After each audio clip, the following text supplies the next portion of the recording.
परम पावन परम आराध्य प्रातः स्मरणीय आचार्य श्री महाश्रमण जी के चरणों में सत सत नमन करते हुए हम आज सुबह का ये सेशन प्रारंभ कर रहे हैं। त्रिपदी वंदना। वंदे अरहं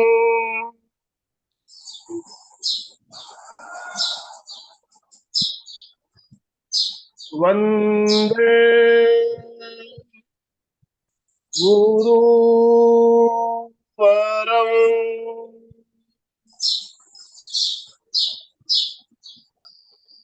वंदे सत्यम।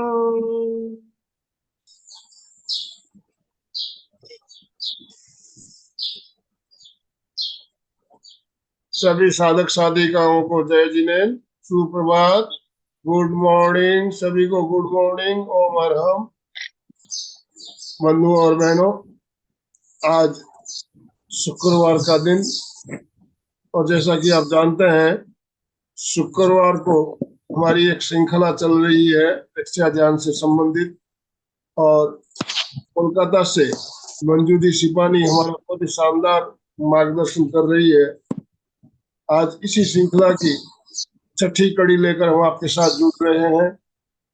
तो आप सभी से निवेदन, कृपया अपने अपने पहले वीडियो ऑन कीजिए प्लीज, और दोनों हाथ ऊपर करते हुए मंजू जी का स्वागत कीजिए। मंजू जी, आपका बहुत बहुत स्वागत, बहुत बहुत वेलकम। ओम अरहम, ओम अरहम।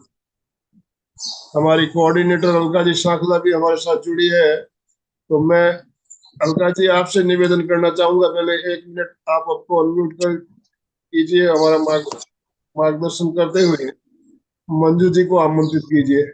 जय Jinendra, good Jai morning Jinendra, Jai Jinendra. Everyone, good morning. चलिए स्ट्रेट, एकदम स्ट्रेट, और ज्यादा से ज्यादा हाथ ऊपर करके एकदम रिलैक्स रिलैक्स मंगल भावना के साथ। मंजू जी आज जुड़े, पहला शब्द मंगल भावना के बाद इनके जुबान से हमें आज उपसंपदा सुननी है। बहुत सुंदर।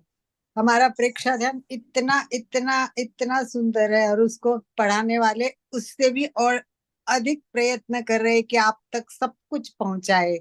इसलिए अलग अलग तरीके से हम आनंद भाई जी प्रयत्न कर रहे हैं कि आप तक एक एक चीज पहुंचे। उसको रिपीट रिपीट रिपीट इसलिए कर रहे कि बार बार रिपीट हैमरिंग करने से आपके दिमाग में ये सब फीड होना चाहिए। कोई भी बात पूछे तो प्रश्न का उत्तर आना चाहिए, नहीं तो प्रश्न पूछा, इतने एपिसोड हो गए सविता जी के, बाकी लोगों के, मंजू जी के, तो फिर हम कहेंगे याद नहीं आ रहा है, देखते हैं, तो ऐसा नहीं हो। इसीलिए ये रिपीटेशन बहुत सुंदर तरीके से और एक्सपर्ट से हो रहा है, ये सबसे बड़ी बात है। और मंजू जी हमारी सबसे प्रिय है, प्यारी है, क्योंकि इनकी जुबान बहुत मीठी है। तो उनके जुबान से आज हम सुनेंगे और प्रेक्षा ध्यान को अपने अंदर उतारेंगे। इसी भाव के साथ सादर आमंत्रित और स्वागतम सुस्वागतम। एमपी के और कल्याणम आपका सहर्ष स्वागत करता है मंजू जी। सुस्वागतम ओम सुस्वागतम। अरहम, ओम अरहम। ओम अरहम। जी शुरू करें। आराध्य के चरणों में वंदन, प्रेक्षा प्रणेता के चरणों में वंदन, गुरुवर के चरणों में वंदन। प्रेक्षा ध्यान की चर्या के सूत्र हम पढ़ रहे हैं, सुन रहे हैं। आज 5 सूत्रों में हमने 3 के बारे में सुना: भावक्रिया, प्रतिक्रिया, विरति और मैत्री। आज हम सुनेंगे मिताहार और मित्त भाषण। आहार, भोजन, भोजन जो जीवन चलाने के लिए आवश्यक है, इस शरीर को स्वस्थ और पुष्ट बनाने के लिए आवश्यक है। आहार की बात आजकल चारों तरफ बहुत चर्चा है, ऐसा खाओ, ऐसा मत खाओ, ऐसा खाली पेट खाना चाहिए, ऐसे खाओ, ये छोड़ो, वो, मतलब जिसको कहते हैं ना कि भोजन या फूड, खाना एक बहुत बड़ा चर्चा का विषय है आजकल के युग में। क्योंकि बीमारियां इस तरह हावी हो गई है हम पर कि हम चाहते हैं कैसा खाएं कि ताकि स्वस्थ रह सके। अगर आर्थिक दृष्टि से देखें तो मनुष्य बहुत संपन्न हुआ है। अगर भारतवर्ष की भी हम बात करें, अपने देश की भी बात करें, तो आर्थिक दृष्टि से हम बहुत संपन्न हुए हैं। पर क्या इस आर्थिक दृष्टि से संपन्न होने के साथ साथ हम स्वास्थ्य की दृष्टि से भी संपन्न हुए हैं? अगर इस प्रश्न पर गौर करें तो हमें उत्तर बहुत संतोषजनक नहीं मिलेगा। विज्ञान बहुत आगे बढ़ा, मेडिकल साइंस बहुत आगे बढ़ गई, खाने के बारे में नई नए रोज कुछ ना कुछ नया आ रहा है, इससे ये होगा, इससे वो होगा, हम बहुत कुछ जान रहे हैं। पहले लोग खाते थे, जानते नहीं थे, बस नियम था ऐसे खाना है, खाते थे, नियमों का उल्लंघन नहीं करते थे। पर हम आजकल नियमों को नहीं मानते हैं, हमें हर चीज के साथ तर्क चाहिए। तो खाने के साथ इतना नॉलेज जुड़ गया है, और जब से मोबाइल आया है हम सब क्या हो गए हैं, खाने के बारे में इतने ज्यादा जानने लगे हैं कि और किसी से कुछ सुनना ही नहीं चाहते कि हमें मत बताओ, हमें पता है कैसा खाना कैसा नहीं खाना, क्या सही है क्या गलत है। फिर भी देखिए, मेरा आज का टॉपिक है मितार, तो मैं बताऊंगी थोड़ा बहुत कि साधना के लिए, ध्यान साधना के लिए साधक को क्या क्या विवेक रखना चाहिए खाने में, इस पे हम थोड़ा सा जानेंगे। क्या खाएं क्या नहीं खाएं ये आपको बहुत अच्छे से पता है सभी को, मुझे बहुत ज्यादा बताने की, कुछ भी बताने की जरूरत नहीं है। पर साधना की दृष्टि से हमें कैसा खाना चाहिए, कब खाना चाहिए, कितना खाना चाहिए, क्यों खाएं, सबसे बड़ा प्रश्न है क्यों खाऊं मैं? तो इन सारे प्रश्नों के बारे में थोड़ा थोड़ा मैं बताने चाहूंगी। तो मिताहार की पहली बात है कि कब खाना चाहिए, है ना। कब हमें भूख लगती है तब खाना चाहिए, सिंपल सा समाधान है, बिना भूख के मत खाइए। हम क्या करते हैं, टाइम हो गया खा लेते हैं, है ना, अच्छा लग रहा है खा लेते हैं। किसी के यहाँ गए, भूख नहीं है पेट में, नहीं भाई भूख बुरा मान लेगा, खा लेते हैं। तो खाने का पहली बात तो भूख होनी चाहिए, बिना भूख के आप मत खाइए, बिल्कुल मत खाइए। दूसरा, जहां मैं आयुर्वेद की बात कहूँ या प्रकृति की बात कहूँ, हमें सूर्यास्त के बाद नहीं खाना चाहिए। खाओ भी तो इतना हल्का खाओ कि जो हजम हो जाए, जैसे थोड़े फल फ्रूट या दूध, बस। क्यों? क्योंकि हमारी जो पाचन शक्ति है वो सूर्य की किरणों से प्रभावित होती है। हमारे शरीर के बहुत सारे सिस्टम है जो सूर्य की रोशनी से प्रभावित होते हैं, हम जाने या न जाने, विज्ञान बताए या न बताए, पर ये सच्चाई ही है। तो हम सूर्यास्त के बाद मिनिमम खाएं जितनी जरूरत हो। पर एटलीस्ट मैं चाहती हूँ धान तो बिल्कुल नहीं खाएं, जो आसानी से हजम नहीं होता है। सूर्योदय के भी लगभग 1 घंटे बाद खाइए, जब सूरज और ऊपर चढ़ने लगे, उसकी ताप बढ़ने लगे, उसके बाद हमें खाना शुरू करना चाहिए। तो ऐसी स्थिति में हमारा डाइजेस्टिव पावर स्ट्रोंग रहता है। दूसरा, समय भी देखिए, हमारा जो स्वर चलता है ना, दाहिना और बायां, ये स्वर विज्ञान भी एक बहुत बड़ा इसके साथ जुड़ा हुआ है कि जनरली हमारा खाने का टाइम क्या होना चाहिए, 12 बजे, 12 से 1 1:30, बस। क्यों? इस समय हमारा राइट स्वर चल रहा है, और राइट स्वर के समय भोजन खाना ही चाहिए, क्योंकि राइट स्वर हमारा गर्म है, ये पिंगला है, हमारी सूर्य स्वर है। इस स्वर में जब हम खाना खाते हैं तो पाचन शक्ति स्ट्रांग रहती है हमारी। तो हमारे जो पुराने जमाने के नियम कानून थे खाने पीने के, सुबह उठ के नाश्ता करना होता था, फिर हम 12 12:30 1 बजे खाना खाते थे, शाम का खाना लगभग सूर्यास्त तक हो जाता था। ऐसे पुराने जमाने के नियम थे, पर आज हमने सारे नियम छोड़ दिए हैं। ठीक है, समय के साथ बहुत कुछ बदलना होता है, फिर भी खाना कब खाएं इसका विवेक जरूर रखें। सूर्यास्त के बाद कम से कम हल्का खाना खाएं, जितना भी आप खाते हैं। लाइफ स्टाइल है, खाने के तुरंत बाद नहीं सोना चाहिए, ठीक है। इसके अलावा बहुत सारी बातें हैं जो आप मेरे बिना बताए जानेंगे। नेक्स्ट है, क्या खाना चाहिए, ये प्रश्न बहुत बड़ा प्रश्न। क्या खाना चाहिए, इसके बारे में आपको बहुत बहुत जानकारी होगी, सभी को हर जगह मिल जाएगी आपको। आप गूगल करिए, मोबाइल में, यूट्यूब में देखिए, मैगजीन वगैरह में देखिए, इतनी सारी बुक्स भी आ गई हैं। मतलब बहुत कुछ हमारे पास इस प्रश्न का जवाब है कि क्या खाना चाहिए।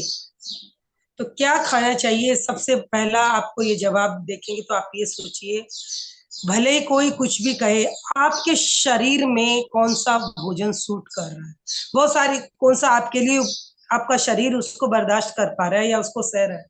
बहुत सारी बातें हमें बताई जाती है ये खाओ, लेकिन हमारा शरीर उसको अलाउ नहीं करता है, खाते हैं रिएक्शन होता है, सूट नहीं करता है, या हमें जो भी है वो रिएक्शन शुरू हो जाता है। तो पहला प्रश्न क्या होना चाहिए, क्या ये मेरा शरीर इसको लेगा।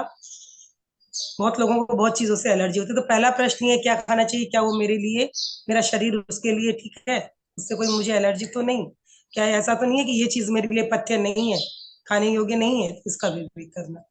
दूसरा, क्या खाना चाहिए, हल्का भोजन खाइए। एक साधक को सात्विक भोजन लेना चाहिए जो आसानी से पचे। तो सात्विक भोजन का मतलब है नॉर्मल सब्जी रोटी, सब्जी भी कैसी, ग्रेवी या ग्रिस्ट नहीं, हल्की हरी सब्जी, है ना, दाल चावल, ये पापड़ अचार मिर्ची जो ऊपर की सारी चीजें जीभ का स्वाद है, ये सात्विक नहीं। तो ऐसा भोजन करे एक साधक जो सात्विक हो, जो सुपाच्य हो, आराम से पचने वाला हो, ग्रिष्ट भोजन न करे। तीसरी बात, क्या खाना चाहिए, यानी जो सुपाच्य है हमें पौष्टिकता पूरी दे, ये नहीं कि हम खाली रोटी खा रहे हैं और फल सब्जियां नहीं खा रहे हैं, नहीं, एक बैलेंस डाइट होनी चाहिए विज्ञान के अनुसार, जिसमें कार्बोहाइड्रेट, प्रोटीन, फैट, विटामिन और मिनरल्स, ये सारी चीजें, समुचित मात्रा में पानी पीना, ठीक है ना। एक कहावत है, जितना भोजन खाते हैं उससे डबल पानी पीजिए, ट्रिपल मेहनत कीजिए और 4 गुना हंसिए, तो आपका जीवन स्वस्थ रहेगा, ठीक है। इसके अलावा भोजन खाने की हम भोजन क्या खाना चाहिए और क्यों क्यों खाना चाहिए, इसके लिए दोनों के जवाब। तीसरा प्रश्न है, पहला कि हमारे शरीर को शक्ति देने वाला हो, शरीर में जो टूट फूट है उसकी पूर्ति करने वाला हो, जैसे किसी को किसी विटामिन की कमी होती है, किसी को प्रोटीन की कमी होती है, तो उसके अकॉर्डिंग आप बैलेंस डाइट लीजिए। तीसरा प्रश्न है, हमारा केवल खाना नहीं है, जो नहीं पचा है, जो जरूरत नहीं है शरीर को, उसे बाहर भी निकालते हैं। तो बाहर निकालने जो हमारे विजातीय पदार्थ हैं, टॉक्सिन्स हैं शरीर में, उनके जो शरीर में अपच भोजन है वो उसके साथ साथ और सारे भी टॉक्सिन्स निकलते हैं। तो हमें ऐसा भोजन लेना चाहिए जो हमारे शरीर के विजातीय पदार्थों को निकालने वाला हो, जैसे प्रचुर मात्रा में पानी पीना, पसीना अधिक आ रहा है, प्रचुर मात्रा में पानी पीजिए, आपकी किडनी सही रहेगी, आपके विजातीय पदार्थ निकलेंगे। दूसरा, भोजन में फाइबर्स लेना चाहिए ताकि हमारी आंतें अच्छे से साफ हो जाए, ठीक है। दही का उपयोग भी माना गया है, हमें डेली करना चाहिए। दही में जो बैक्टीरिया है वो अच्छे बैक्टीरिया हैं जो हमारी पाचन शक्ति के लिए उपयोगी है ना। इसके अलावा जब आप भोजन लें, पहला क्षतिपूर्ति, शक्ति संवर्धन, विजातीय पदार्थों को निर्गमन यानी निकालने वाला। चौथा पॉइंट है लघुता, खाने के बाद शरीर में भारीपन नहीं होना चाहिए, बिल्कुल नहीं। जितना हल्का सुपाच्य भोजन खाओगे और भूख से कम खाओगे, कहा जाता है ना, भोजन के लिए 3 चीजें चाहिए, हित, मित और रित। हित यानी जो हितकारी है, मित यानी भूख से कम खाना, शरीर में हल्कापन होना चाहिए खाने के बाद। रित यानी, रित का बहुत गहरा महत्व है, रित यानी भोजन के लिए जो आप धन अर्जित कर रहे हैं उस धन का साधन भी शुद्ध होना चाहिए। अशुद्ध साधन से अर्जित किया गया भोजन हमारे भावों को अशुद्ध करता है, रित। और एक रित का बहुत लोग ये भी कहते हैं ऋतु अनुसार गर्मी में एक ढंग का खाना होता है, सर्दी में एक ढंग का खाना, तो अकॉर्डिंग टू सीजन भी हमें भोजन लेना चाहिए। तो चौथा पॉइंट है लघुता, शरीर में हल्कापन महसूस होना चाहिए खाने के बाद। और 5वां पॉइंट है प्रसन्नता, खाने का और भावों का बहुत गहरा संबंध है, जैसा खाए अन्न वैसा हुए। तो खाने के बाद हमें प्रसन्नता मिले, हित, मित और रित, तीसरा है रित। तो इस तरह से 5 बिंदु, खाना क्यों खाएं और क्या खाएं, इन 5 बिंदुओं का ध्यान रखते हुए हमें भोजन करना चाहिए। उसके बाद पॉइंट आता है कितना खाना चाहिए, बिल्कुल भूख से कम, पेट को भारी न लगे। कैसे खाएं, कैसे खाना चाहिए, तो पहली बात, खाना चबा चबा कर खाना चाहिए, बिल्कुल पूरी भावक क्रिया के साथ खाइए। खाना खा रहे तो पूरे तन्मय होके, आपका तन मन मस्तिष्क सब भोजन में संलग्न रहे। एक पॉइंट जो साधक के लिए जरूरी है, खाते समय मौन, कोई प्रतिक्रिया नहीं, खाना कैसा है कैसा नहीं है। खाने के जो 5 पॉइंट मैंने बताए, क्यों खाएं क्या खाएं, इस पे ध्यान रखते हुए केवल मौन के साथ एकाग्रचित होकर पूरी भावक क्रिया से भोजन, चबा चबा कर भोजन करें। तो ये कुछ बिंदु हमारे मिताहार में है जो एक साधक के लिए आवश्यक है। भोजन हमारे शरीर के स्वास्थ्य के लिए हम खाएं, न कि जीभ के स्वास्थ्य के लिए। इसके अलावा भोजन के और बहुत बिंदु हैं जो आप, और भी हमें बहुत सारी जानकारी बहुत जगह से मिल सकती है। तो आप, ये हुआ हमारा मिताहार। अब आता है मित भाषण। अगर आप में से कोई विपश्यना गया है साधना के लिए, तो उसे पता होगा कि वहां बिल्कुल मौन का 10 दिन अभ्यास किया जाता है। और अनेक लोग जो विपश्यना से लौटे हैं, मैंने उनसे सुना है कि उन्हें बहुत गहरा अनुभव होता है। मौन जब हम हो जाते हैं तो हमारा बाहर से रिश्ता टूट जाता है। मौन हो जाना यानी शब्द खो जाना, शब्द का न हो जाना, न होना। आप देखिए हमारा सारा व्यवहार किससे चल रहा है? भाषा से, वाणी से। हम दूसरे के साथ जुड़े हुए ही शब्दों से हैं, चाहे वो दूसरी वस्तु है, चाहे वो दूसरा व्यक्ति है। कल्पना करिए कि शब्द हो ही नहीं, कोई शब्द नहीं है संसार में। मैं चाहूंगी सभी एक सेकंड, मतलब 5-10 सेकंड एक बार आंख बंद करके कल्पना करें कि शब्द नहीं होते तो क्या होता है इस संसार में? कोई शब्द नहीं, केवल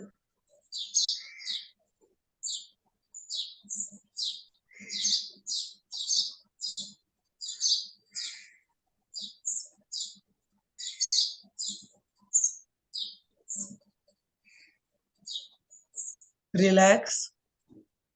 क्या बिना शब्द आप सोच भी पाए कुछ? शब्द नहीं होना एक बहुत ऐसी चीज है कि जो चीज जैसी है बस केवल जान लेना रह जाता है। उसके लिए कोई प्रतिक्रिया नहीं रह जाती हमारी, कोई उसकी व्याख्या नहीं रहती है। बिल्कुल सत्य के आसपास होते हैं, कोई कल्पना नहीं, कोई स्मृति नहीं। पदार्थ पदार्थ है, चेतना चेतना है, जानने वाला है और जिसे जान रहे हैं वो है। पर क्या है, क्यों है, कोई शब्द नहीं है उसके लिए, बस है। सोचिए, ऐसी निर्विचार स्थिति अगर भीतर हमारे समा जाए तो वो दिन दूर नहीं जब हम सत्य के रूबरू होंगे। सिर्फ हम होंगे, सिर्फ हैं, हम हैं, समाधि, कुछ नहीं। तो मौन का बहुत बड़ा महत्व है साधना में। जितना जितना हम मौन रहते हैं, हमारा आभा मंडल, हमारा ओरा सघन होता चला जाता है, सघन होता चला जाता है, और हम धीरे धीरे अपने भीतर प्रवेश करना शुरू कर देते हैं। और एक साधक के लिए यही आवश्यक है। साधना की सबसे बड़ी बाधा ही है विचार, स्मृति, कल्पनाएं। सब कुछ छोड़ देते हैं, पर इन शब्दों से कैसे बचें? कोई कल्पना, कोई स्मृति, कोई विचार निरंतर निरंतर आते। तो मित भाषण का मतलब हुआ सबसे पहला कि कम बोलें, यानी अनावश्यक न बोले। कैसे हमें ये मित भाषण सधे, अंतर्मौन तक हम पहुंचे, इसका एक रास्ता है, कम बोले, जितना आवश्यक हो उतना ही बोले। दूसरा, बिना किसी के पूछे न बोले, बिल्कुल न बोले। कोई हमसे कुछ पूछता है तो उसका जवाब दीजिए, अन्यथा अपने शांत रहिए, है ना। जिसको कहते हैं ना कि हमें किसी को क्या देना, ज्यादा ज्ञान भी नहीं देना, ज्यादा सुझाव भी नहीं देना, ज्यादा वो भी नहीं देना, ठीक है, बिना पूछे न बोले। तीसरा, बोले तो मधुर बोले, मीठा बोले, है ना। और इसके साथ साथ अगर मधुर और भाव शुद्धि, भीतर के भाव शुद्ध रखें। कुछ भी बोल रहे हैं आप, भीतर में छल कपट माया प्रपंच कुछ नहीं, भाव शुद्धि। क्योंकि भाव शुद्धि ही अध्यात्म है। हम जीवन में सब कुछ करते हैं, सही गलत, अच्छा बुरा, क्रोध मान सब चलता है, लेकिन एक बात हमेशा ध्यान रखिए कि भाव शुद्धि, अपने साथ छल कपट नहीं करना। बिल्कुल नहीं करना। भाव शुद्धि, भाव शुद्धि ही अध्यात्म है। सारी साधना का एक ही सार है कि हमारा चित्त शुद्ध हो, हमारे भाव शुद्ध, और ये हमारे ही हाथ में है, किसी दूसरे के हाथ में नहीं। तो बोलते समय भावों को शुद्ध रखें, कोई छल का प्रपंच न हो। जो जैसा कहना सामने बोलिए, स्पष्टवादिता, ठीक है। इसके अलावा मौन, जैसे कि हम कहते हैं 1 घंटे मुझे बोलने का त्याग है, शाब्दिक शब्दों का उच्चारण नहीं करना, लेकिन उन शब्दों के उच्चारण न करने में हम इशारों से इतना बोल जाते हैं या हाव भाव से इतना बोल जाते हैं कि इससे बेटर था कि हम बोल ही लेते, मौन न करते। तो केवल शब्दों को न बोलना मौन नहीं। अगर हमने इशारा कर दिया, अपने हाव भाव से सब बता दिया, तो वो हमारी वाणी का हमने इस्तेमाल, उसका दूसरा रूप हमने ले लिया। वही मौन माना जाता है 1 घंटे, ये भी जरूरी है। 1 घंटा मौन नियम, सबको नियम ही होना चाहिए कि हम 1 घंटे मौन रहेंगे, करेंगे। तो धीरे धीरे क्या होगा, ऐसी स्थिति में हमें धीरे धीरे कम बोलने की आदत हो जाएगी, जागरूकता के साथ बोलेंगे।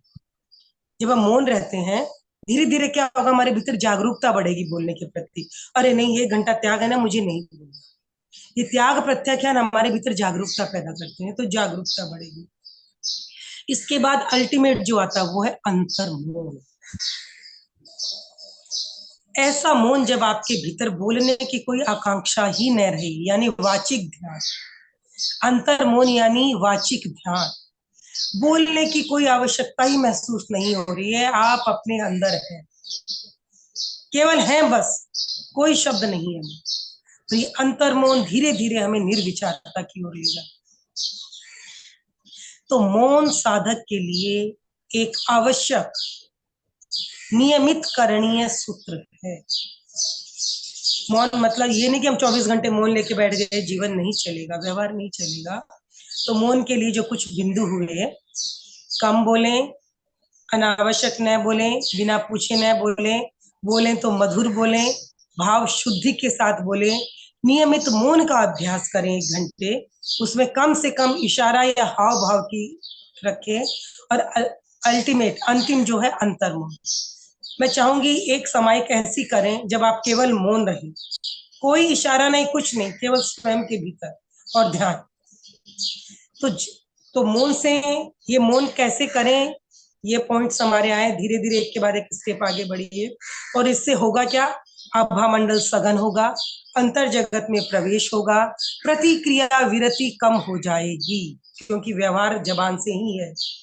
और प्रतिक्रिया विरति कम होने से मैत्री सधेगी, भावक्रिया सधेगी, सारी बातें होगी, जागरूकता बढ़ेगी, एकाग्रता बढ़ेगी, मतलब जिसको कहते हैं अनगिनत लाभ। और कहते हैं ना कि मार का घाव भर जाता है पर जबान का घाव नहीं भरता। जो शब्द आपने बोल दिए वो लौट के मुंह के भीतर नहीं आएंगे, बिल्कुल नहीं आएंगे। और वाणी का घाव व्यक्ति का नहीं भरता है। मैंने कई बातें ऐसे सुनी हैं, कई किस्से हैं कि वाणी की वजह से, शब्दों की वजह से इस तरह से एक दूसरे के साथ बुरे कर्मों का बंध हो गया कि एक जन्म नहीं, जन्म जन्म तक उसको उस करनी का फल भोगना पड़ा। तो वाणी को बहुत सोच समझ कर बोलिए, क्योंकि अगर आपके मन में कोई भाव आया ना, वो तो आप ही को नष्ट कर रहा है, ठीक है ना, आप तक ही है। लेकिन आपने वाणी बोल के जो दूसरे से संबंध जोड़ दिया, ये संबंध आपको इस जन्म नहीं, जन्मों जन्मों तक भुगतना पड़ सकता है। ये मैंने कई किस्से ऐसे सुने और अनुभव किए और देखे हैं। तो इसलिए वाणी बहुत सोच समझकर अपने मुंह से निकालिए, बिल्कुल भाव शुद्धि, जागरूकता, मधुर बोलना, ये सारे गुण एक साधक के। साधक की क्या है, जो वाणी ने कहा बह गया और जो मौन ने कहा वो रह। तो बिल्कुल हमारे सूत्रों में भी आया है कि मुनि मौनम समादाय धुणम कम शरीरम। जो मुनि है, साधु है, वो मौन का अभ्यास करे। मौन हमारे कर्म शरीर को नष्ट करने वाला होता है। तो मौन का जीवन में बहुत बड़ा महत्व है। भाषा का विवेक जो हमें रखते हैं बहुत बार, और ये आप सबको अनुभव होगा, मेरे कहने जैसी बात नहीं। और एक, हम बोलने में हमारी इतनी ऊर्जा खत्म होती है, अगर हम इस पे संयम करते हैं तो ऊर्जा बचती है, और वो ऊर्जा हमारे अंतर जगत में प्रवेश करने में हमारी सहायक है। तो हमें मिताहार और मित भाषण के बारे में आप जाना। ये सारी जानकारियां बस मिनिमम है, मैंने जस्ट पॉइंट को टच किया है। मैं चाहूंगी इन विषयों में आप अपनी और स्टडी करें, बहुत सारे उदाहरण चारों तरफ देखिए, अपने जीवन में देखिए कौन कहाँ कैसा है, कौन व्यक्ति है जो मौन का अभ्यास कर रहा है और उसके जीवन में परिवर्तन आया, या आपने स्वयं किया तो आपके जीवन में क्या परिवर्तन आया। इस तरह से अपने जीवन से जोड़िए इन पांचों बिंदुओं को, स्वयं से जोड़िए, आसपास देखिए कौन भावक क्रिया में जी रहा है, कौन प्रतिक्रिया विरति में जी रहा है, कौन मैत्री से जी रहा है, कौन मीठा और मित भाषण का प्रयोग कर रहा है। स्वयं में देखिए, आसपास देखिए।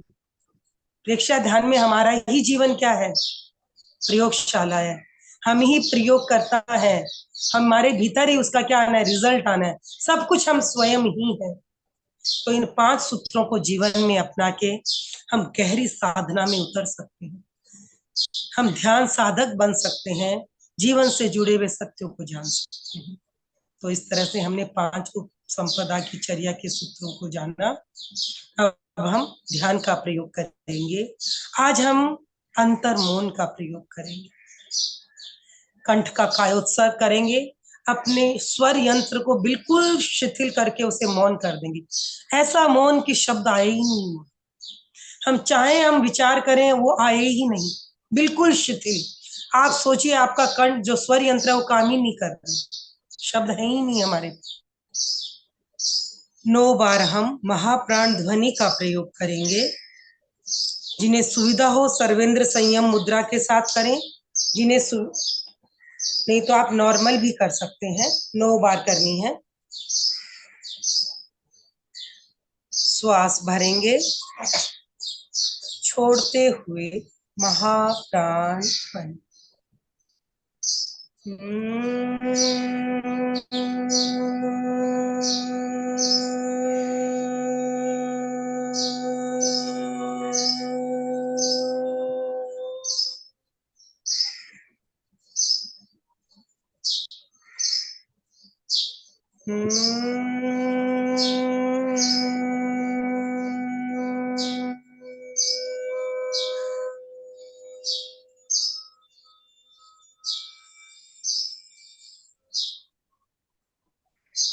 श्वास भरें,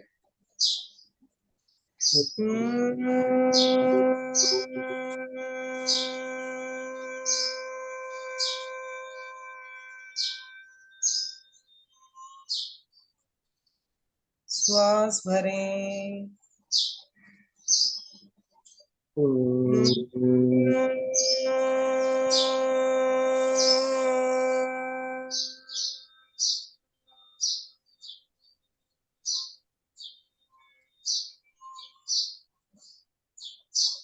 श्वास भरें,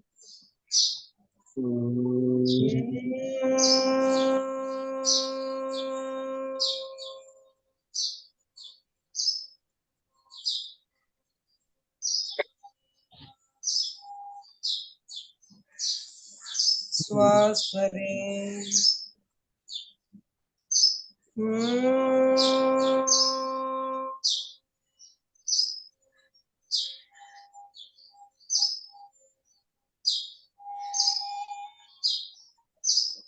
श्वास भरें,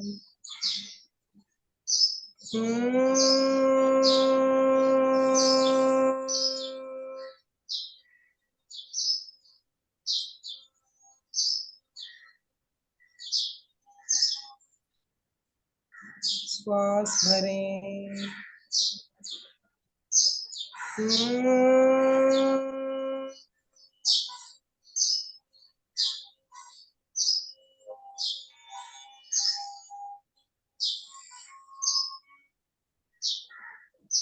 श्वास भरें,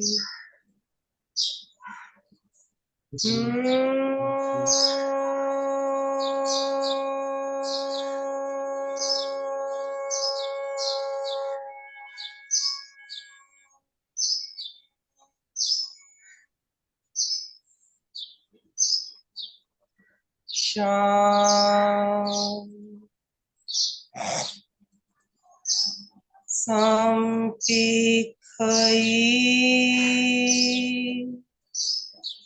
प प ग म पैणम्।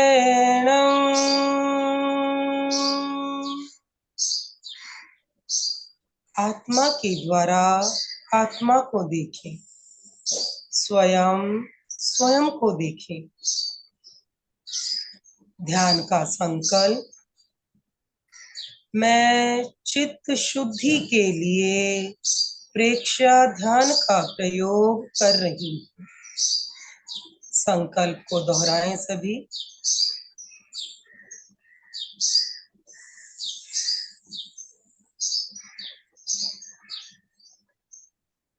ध्यान का एक ही ध्येय होना चाहिए, चित्त शुद्धि। चित्त शुद्धि से भाव शुद्ध होते हैं, भाव से विचार और विचारों से व्यवहार। कायोत्सर्ग, शरीर को स्थिर रखें।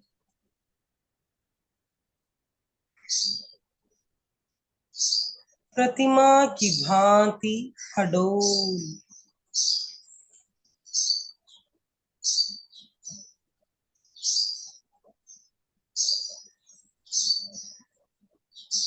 पूरी स्थिरता, कोई हलन चलन नहीं।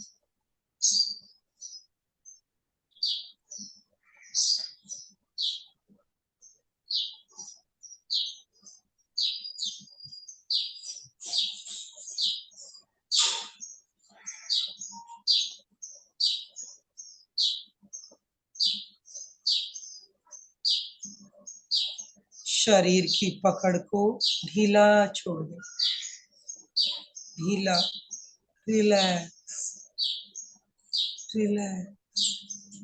पैर से लेकर सिर तक शरीर के एक एक अवयव को देखें। राइट पैर छोड़ें, ढीला छोड़ दें, रिलैक्स, रिलैक्स। बायां पैर, रिलैक्स, रिलैक्स। जैसे जैसे शरीर की पकड़ छूटती जाएगी, शरीर में हल्केपन का अनुभव होगा। दोनों पैरों में, घुटनों पर देखिए, कोई अकड़न तनाव न हो। Relax, relax. बिल्कुल ढीला छोड़ दें दोनों पैरों। कंफर्टेबल पोजीशन में रहें। Relax, relax.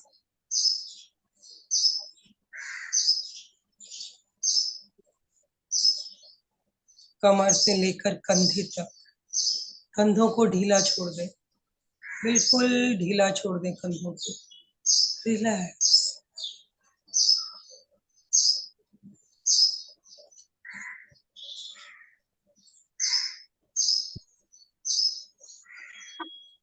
पूरी जागरूकता के साथ कंधों को ढीला छोड़ें। जैसे ही कंधे रिलैक्स होंगे, दोनों हाथ, शरीर का मिडल पार्ट, मध्य भाग स्वतः ही रिलैक्स हो जाएगा। सारी मांसपेशियों का, मसल्स का जो खिंचाव है, पूरा खिंचाव, रिलैक्स, कोई खिंचाव नहीं। पूरे शरीर को ढीला छोड़ दें, बिल्कुल ढीला, ढीला, ढीला। Relax, relax.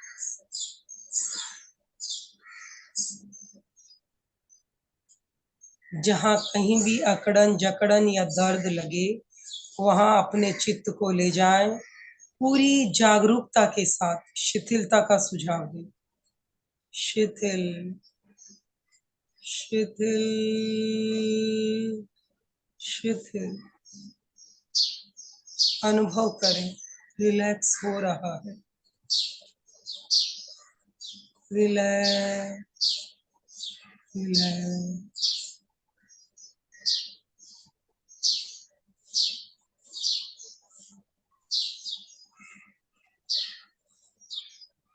गर्दन को रिलैक्स करें, हल्की सी आगे या पीछे की ओर झुका लें। चेहरे का पूरा भाव, आंखों पर कोई तनाव नहीं, एक स्निग्ध मुस्कान, सारी मसल्स रिलैक्स, एक स्निग्ध मुस्कान, रिलैक्स, आंखों पर कोई दबाव न रहे।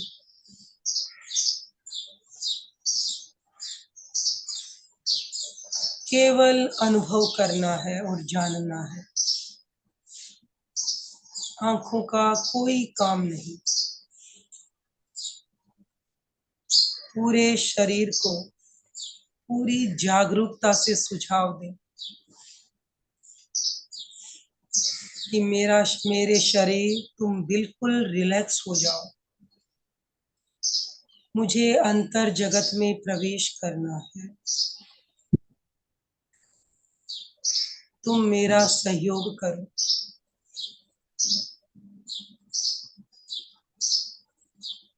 कंप्लीट रिलैक्सेशन, पूरा शरीर शिथिल हो गया।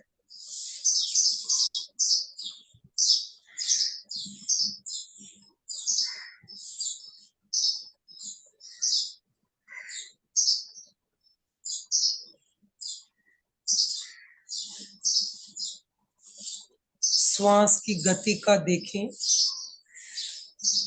श्वास की गति को मंद करें और मंद करें।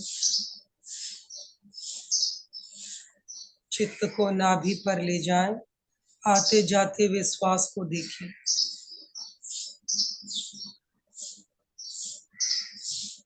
मन अनुभव करें, शरीर की शिथिलता के साथ साथ श्वास की गति भी मंद हो गई है।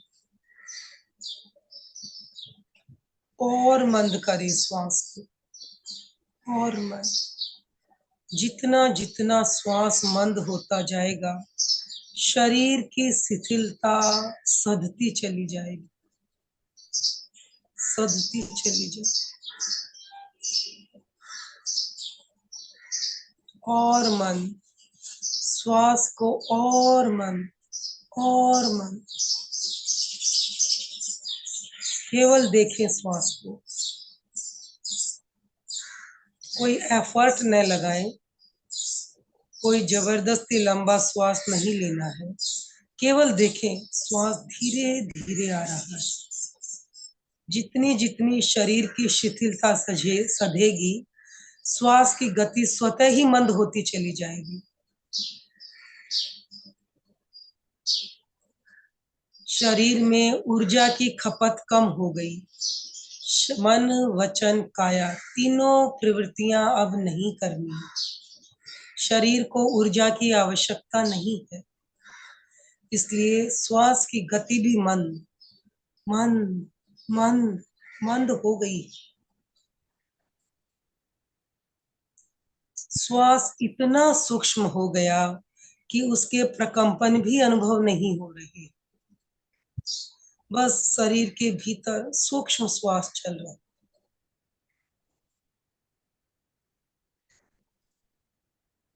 बाहर कोई भी श्वास का प्रकंपन नहीं। शरीर शांत है, मन भी शांत है, श्वास भी सूक्ष्म हो गया, सूक्ष्म, अति सूक्ष्म।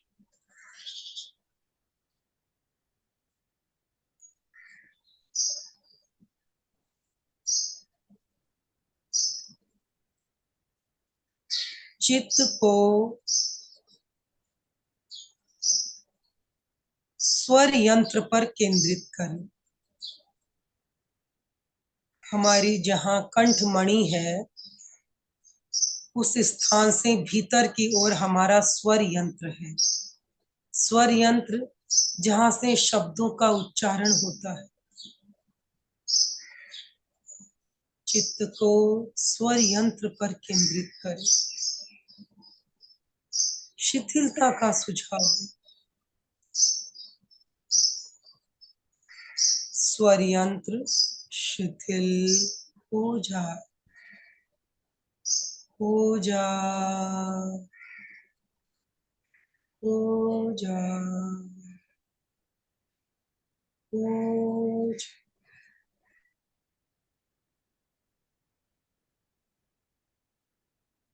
अनुभव करें स्वर यंत्र शिथिल हो रहा है, हो रहा है, हो रहा है।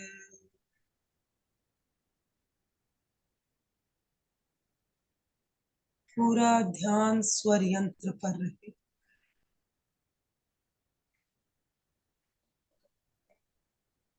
वहां होने वाले प्रकंपनों का अनुभव करें।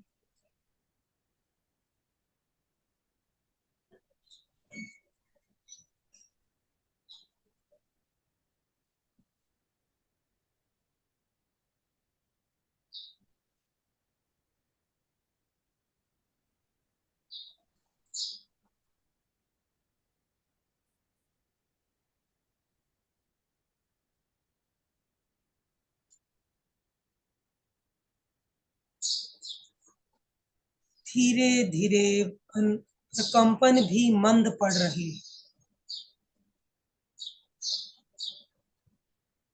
स्वर यंत्र की शिथिलता गहरी होती जा रही है।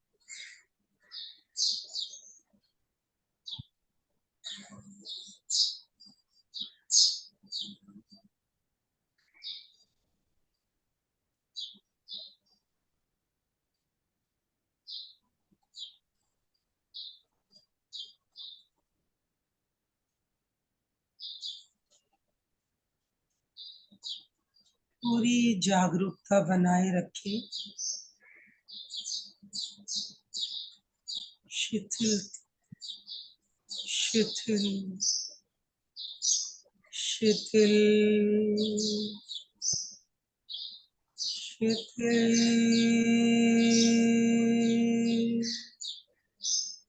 शिथिल। स्वर यंत्र शिथिल हो गया है। कोई शब्द नहीं, अंतर्मौन।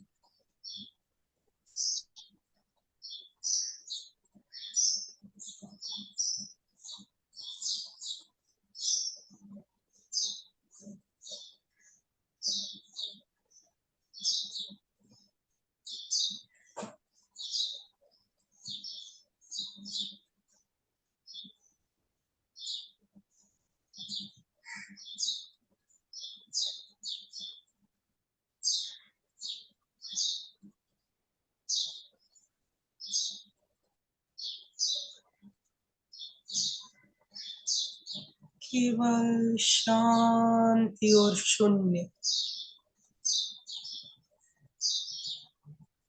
अपने भीतर की शांति का, शून्य, निर्विचारता का अनुभव स्वयं में स्थित हो जाए। केवल अपने होने का एहसास रहे।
शांति शांति।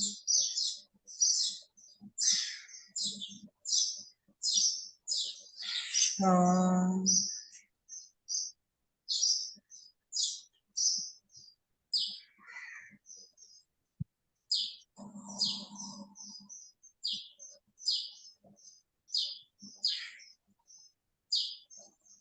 इस चित्त शुद्धि की अवस्था में बने रहे।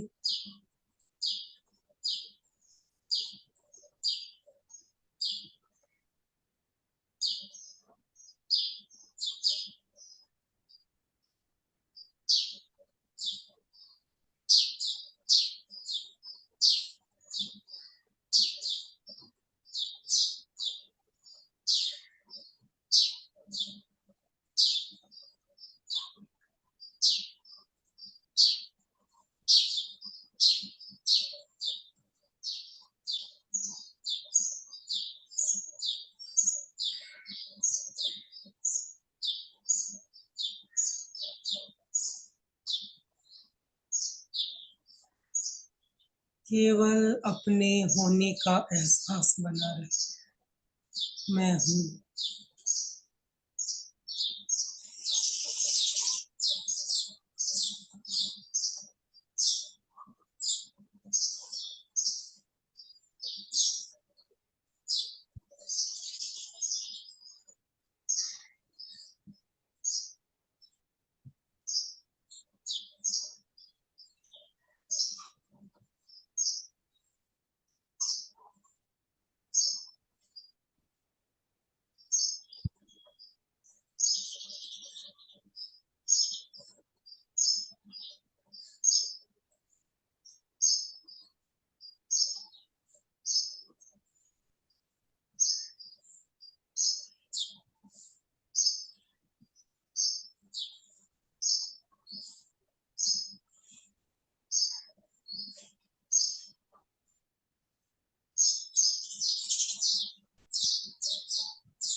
तीन दीर्घ श्वास लें। शरीर के कण कण में शांति और आनंद का अनुभव करते हुए धीरे धीरे वर्तमान में लौट आए।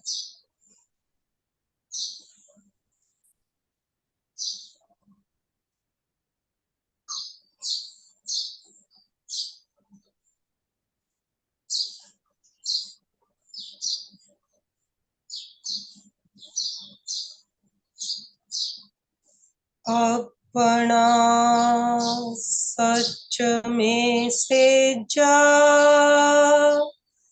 मैं तिंग हुए सुकपए।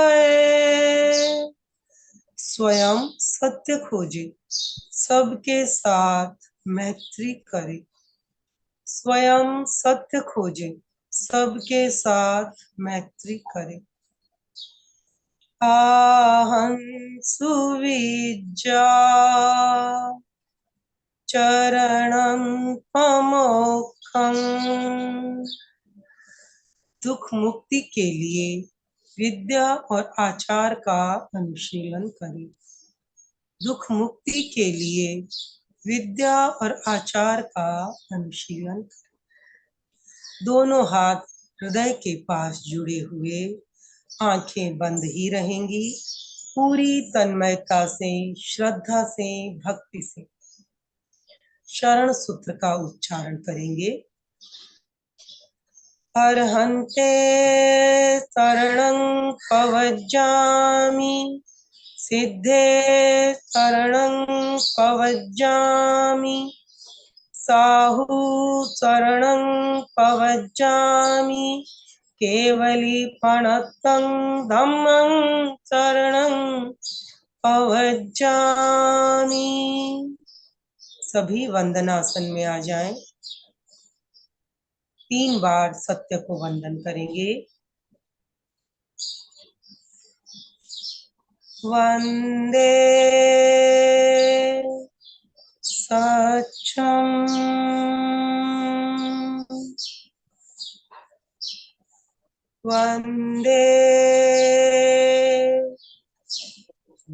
सत्यम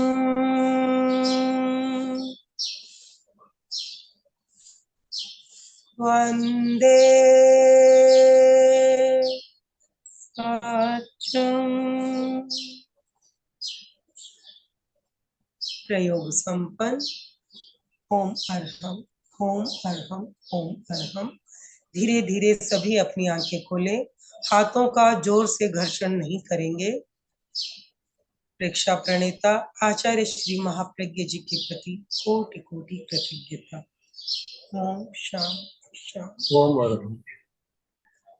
बहुत ही सुंदर तरीके से हमने अभी ध्यान का प्रयोग भी किया और प्रेक्षाचर्या के सूत्र, 5 सूत्र, प्रेक्षाचर्या के 5 सूत्रों के बारे में हमने एक एक करके एक एक सूत्र के बारे में जानते हुए सूत्रों के बारे में जाना। तो अभी आपकी कोई जिज्ञासा, कोई प्रश्न हो तो आप बात कर सकते हो। तो आप हैंड राइज करेंगे, आपको अनम्यूट ऑप्शन दिया जाएगा। अशोक जी ने हैंड राइज किया हुआ है। अशोक जी बोलिए। जय जिनेन्द्र। आज अपन ने मंजू जी से जाना कि जब अपन ध्यान साधना में जाते हैं तो उसके लिए अपने क्या क्या पूर्व तैयारी करनी चाहिए ताकि अपना मन उसमें ध्यान में लगे। अपन लोग साधक है तो अपने को भी ये हमेशा रेगुलर के लिए उसका पालन करना चाहिए। जैसे मित आहार होगा तो अपना मन शांत रहेगा, साधना में लगा रहेगा, कम बोलेंगे तो मन इधर उधर भटकेगा नहीं। उसके लिए ये अपने संपदा बताई गई है। ओम अर्हम। ओम अर्हम। मधु जी। ओम अर्हम। मंजू जी का बहुत बहुत तहे दिल से अभिनंदन। आपने जो शब्दों का मौन सिखाया है वो कठिन तो है पर आज लगा असाध्य नहीं है। कठिन है वो, मैंने अभी आज प्रैक्टिस की है। और जो आपने बताया अनावश्यक नहीं बोलना, बिना बोले, वो हम करते हैं। तो अभी कोशिश करेंगे जो आज आपने नियम बताए उनको हम कहने तो लगे हम साधक हैं, हम साधक हैं, पर आज लगा नहीं, अभी तो हम वहां पर स्पर्श भी नहीं कर पाए। बहुत अच्छा लगा। ओम अर्हम। जय जिनेन्द्र। मैम ने बहुत ही अच्छे ढंग से सुख संपदा की चर्या के सूत्रों का वर्णन किया और अंतर मौन का जो अभ्यास हम अभी तक कर नहीं पाए हैं, कर लेंगे उस दिन तो बहुत अच्छा रहेगा। सही बात है। सिर्फ वाचिक मौन से ही नहीं होता है, अंतर मौन करेंगे इस दिन हमारे कटाए कम होंगे और आत्मा की तरफ हम अग्रसर होंगे। अध्यात्म का पहला सूत्र ही है। मुनि के लिए जैसे मौन जरूरी है वैसे ही साधक के लिए भी मौन जरूरी है। ओम अर्हम। बहुत बहुत सुचेता जी। जय जिनेन्द्र। बहुत सुंदर मंजू जी, मंजूर वाणी में आपने सही में, जैसे लता जी ने बोला, मधु जी ने बोला कि सही में अंतर्मुख होना बहुत कठिन है।